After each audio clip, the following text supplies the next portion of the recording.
président de la République du Sénégal, M. Bassirou Diomaye Diakhar Faye. Au lendemain de l'alternance de 2000, la première alternance, ba nga xam ne moom la ñu mës a am Sénégal comme alternance démocratique, le président en exercice ki nga xam ne moom la ñu fal mu wàccee ki nga xam ne mooy Abdou Diouf muy maître Abdoulaye Wade dañ ko fal rek partage leen live bi sama gars yi ba ñu ko falee geste bi mu njëkk a def mooy taal otoom dem seeti yaayu Abdou Diouf à Louga boobu fekk Sénégal yëpp ak àddina si sëpp ñu ngi toog di xalaat ni fi ñu toll nii moment bi ñu toll nii que dafay fayantoo que logiquement comment dirais-je, président de la République nu mu tudd président élu Abdoulaye Wade dafay fayantoo ak Abdou Diouf parce que boobu fekk Abdou Diouf sonnal na ko di ko tëj ba nga xam ne këram dafa yoroon ça vous le savez dafa préparé woon valise am teg ko pour que chaque fois fu ñu ko ñëwee appréhender fekk moom mu pare ba ñu ko joxee ba mu jëlee pouvoir bi li mu njëkk a def mooy dem chez la famille de Abdou Diouf chez la maman de Abdou Diouf dalal xelam daal di désamorcer la bombe qui était entretenue par ñi nga xam ne ñoo door a yegg si bombe haine bombe rancœur bombe fayanto. Et ça a été un grand geste magnifié par le monde entier. Et ce geste-là a relevé, c'est-à-dire l'estime que le monde entier avait pour le président Abdoulaye Wade et le Sénégal. ci ba fi ñu toll ni tey premier ministre Ousmane Sonko président Bassirou Diomaye Faye yaa leen tollu am responsabilité boobu par devoir pour le Sénégal. Le devoir historique que ngeen am tey mooy ngeen taal seen oto dem ba kër kii nga xam ne mooy le général Moussa Fall nga xam ne jotewu leen ak moom dara. Il était dans l'exercice de ses fonctions. Il sert l'État, il a servi l'État et il sert l'État aujourd'hui. Yéen tey boo leen loo leen ko sant ci lay dox parce que Baye Fallu État la. C'est son rôle qui lui demande ça. Bu leen bàyyi kenn yàq yéen seen entrée dans l'histoire du Sénégal.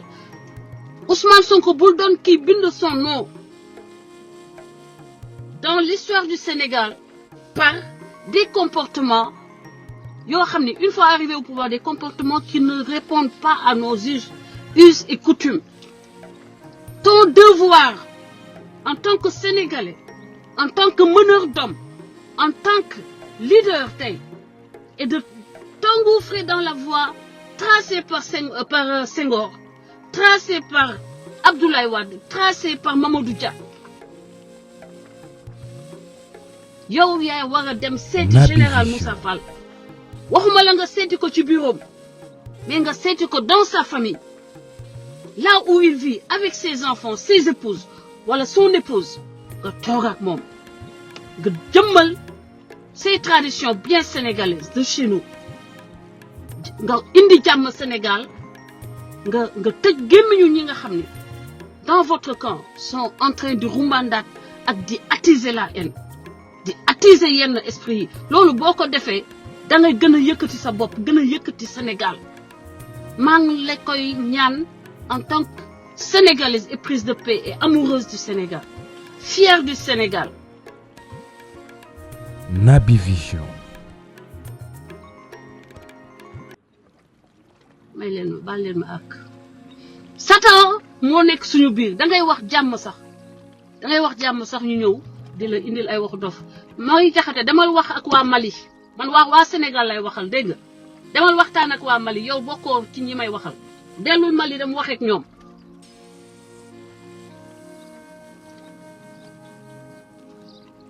dama xamul yow yaay kan ba mën a waxal non c'est pas ça yow yaay kan ba mun a waxal waa Sénégal ta petite personne qui ne vaut rien kenn xamula yow yaay waxal nee nga yow yaay wax au nom du Sénégal et tu n'es nobody knows you kenn xamul yaay kan donc appel boobu man laa bëggoon lancer tey à l'aube de la Korité muy fête boo xam ni feetu pardon la muy fête boo xam ni dafa ñëw après la Pâque des chrétiens quel que soit ce qui s'est passé par ailleurs avant engouffre-toi dans la voie bien sénégalaise du pardon, la voie de la réconciliation, la voie de la noblesse, la voie de la grandeur. Demal yow yaay kilifa am tey mais mooy sa mag te yow yaa am responsabilité historique yéen ñaar yaa leen am responsabilité historique président Bassirou Diomaye Faye Ousmane Sonko yéen ñaar tey la yoon histoire di interroger parce que cet homme était sous le drapeau quel que soit par ailleurs ce que vous pouvez lui reprocher dañ leen jëlal da ngay jéggale di jëlale et ça c'est ça c'est ça en fait la marque des grands hommes. On ne vous demande pas de faire la justice à la place de la justice, mais on vous demande de vous positionner par rapport à cette jeunesse, à ces jeunes qui vous suivent. Donnez-leur cette leçon-là, enseignez-leur cette leçon-là, montrez-leur cet exemple-là. C'est pour le Sénégal, c'est pour la grandeur de notre nation, c'est pour l'histoire, c'est pour l'enseignement que vous donnez. Mais en tant que nit, quand je dis humanisme, quand je dis humanité, il y a le mot nité dedans. Humanité, nité. Parce que il y a les mains changer. Le visage qui est là, hideux. Et nous avons besoin de retrouver notre lustre d'antan. Nos lustres d'antan. La magnificence de notre nation. La cohésion sociale. Vous devez travailler, vous devez donner des messages forts à ces jeunes-là qui sont perdus, qui n'ont pas les éléments qu'il faut pour véritablement appréhender tout ce qui est en train de se passer. C'est à vous de leur parler. Ousmane, vous avez commencé. Mais vous devez continuer à parler parce que le mal est profond. Vous devez parler, continuer à parler. Ce message que vous allez passer, ce message-là vous grandira dans l'histoire du Sénégal. L'histoire a déjà retenu votre nom, mais votre nom sera alors inscrit dans le panthéon, dans les noms de ceux qui feront le panthéon de la nation sénégalaise, si vous allez vers votre grand frère ou papa, le général Moussa Fall, vous le réhabilitez, vous montrez aux Sénégalais que nous n'avons pas de haine envers ce monsieur-là. Parce que je ne pense pas qu'il ait de la haine pour vous. C'est un soldat, Baïfal ou drapeau bila. Et réconcilier l'armée entre eux. Vous m'amati ay fraction. Ni faral ki, ni faral ki. Donc, vous devez continuer, vous devez persévérer, vous devez perdurer. Je suis loin du Sénégal, mais mon cœur saigne. Naby Vision. Quand je vois les jeunes qui n'ont rien apporté à ce pays, en train de déchirer, de déchiqueter l'honneur d'un homme dont ils n'ont ni le mérite, ni le courage. Vous ne devez pas vous taire, vous ne devez pas rester apathique. Vous devez aller poser des actes forts pour la réconciliation des fils de ce pays, pour la réconciliation des cadres de ce pays. Parce que je sais que même jusque dans l'administration, les déchirures sont profondes. C'est à vous de réconcilier ce pays-là. Et c'est à vous de poser des actes. Il ne suffit pas de parler, de dire que nous vous tendons la main. Nous voulons la réconciliation. Posez des actes. Cette haine-là ne doit pas perdurer. Elle ne doit pas être entretenue.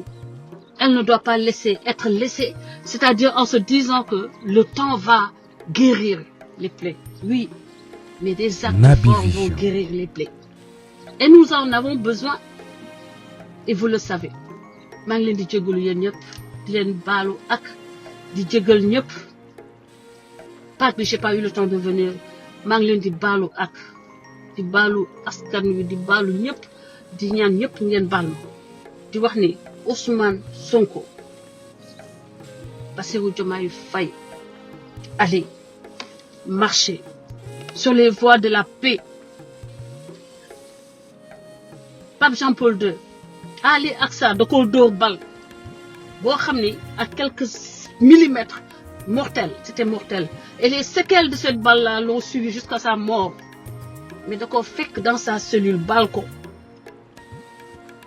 Et c'est ça fait partie de ce qui a fait la grandeur du Pape Jean-Paul II. Aller vers Naby Vision, les fils de ce pays avec qui vous aviez des quiproquos. Aplanissez. Et allez voir le général Moussa Fall. Ces images-là, pour les jeunes et pour la postérité, méritent que vous taisiez, que ce soit ego ou blessure narcissique ou rancœur ak lu mu mëntu doon. Parce que vous aimez le Sénégal. Je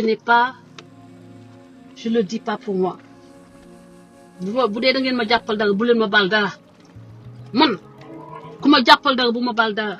Mais je vous le dis, je dis général Moussa Fall pour le Sénégal man faalewuma képp kuy taxaw ci àddina ku ma def man demal sa plainte téye ko bala nga dem porter ma ko te xam ni balaa yàgg dinaa ñëw man damay wax pour Sénégal bu ma kenn baal bu ma kenn jéem a baal parce que man Naby Vision, ci doxuma ci sama bopp man damay dox ci Sénégal doxuma ci sama bopp li may wax ni waxuma ko pour sama bopp.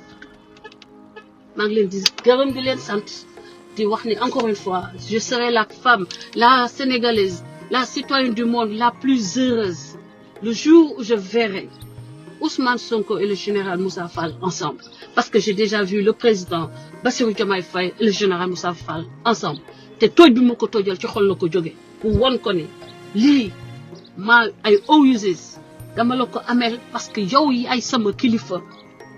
Parce que gawma ni que mënul woon bañ a nekk foofu mais il est venu pour marquer que ni sa soumission que yéen yaa ngi kilifa won leen ko ni yéen ay du leen gën a nite won leen ko ni vous êtes digne de ce Sénégal vous êtes deux jeunes macha allah juddoogu leen yàlla jox leen responsabilité de réconcilier ce pays de parachever ñun ba ñu juddoo ñun ba ñuy nekk xale kenn xamul woon ne Sénégal am na une goutte de pétrole. ñun xamuñu ko woon lii yàlla indi yëpp indi leen ci moment bii man du ma wax loolu du ma wax ni Ousmane n'ira nulle part parce que man dama yéene mu dem quelque part et très loin moom ak Diomaye Faye pour que loolu nekk suñu lu ñuy tiitaroo ñun parce que fi ñu nekk ñun Sénégal la ñuy tiitaroo comprendre ngeen man loolu man mooy sama position tant que ñu ngi jéem a defal Sénégal man je serai dans mon coin à les encourager noonu laa mel noonu laa doon def ci gouvernement yëpp. man noonu lay def damay dem ba ñu defee ni que je suis vendu te du ma gis kenn du ma wax ak kenn mais dama koy def par amour du Sénégal. Maintenant c'était tout ce que j'avais à dire aujourd'hui et Naby Vision, voilà xam nga li ma métti mooy li may wax rek góorgóorlu leen bu yeba ñoo dama raciste ay Conté Keïta Diakhaté yaa leen fii nekk rek di sàmm di suxat en bi pour lan ñun xamuñu en yooyu noonu dem leen fële fa ngeen sokkee ko dem suxali ko fa ok ñun on est un pays de paix et de dialogue un pays de ñun en yooyu moo tax ngeen bàyyi Mali wala Burkina Faso wala yooyu ñëw Sénégal donc vous n'allez pas nous contaminer dans cette culture de la haine ñi fi toog ñi fi dugg yëpp di ma saaga te may woote appel à la paix kenn ki Diakhaté la sant kenn ki Conté la sant keneen ki Keïta pour lan Naby Vision, bu dul loolu da ngeen gis léegi Diallo lay doon wala ay sant yoo xam ne du ay jonte ay lu ma kenn xamul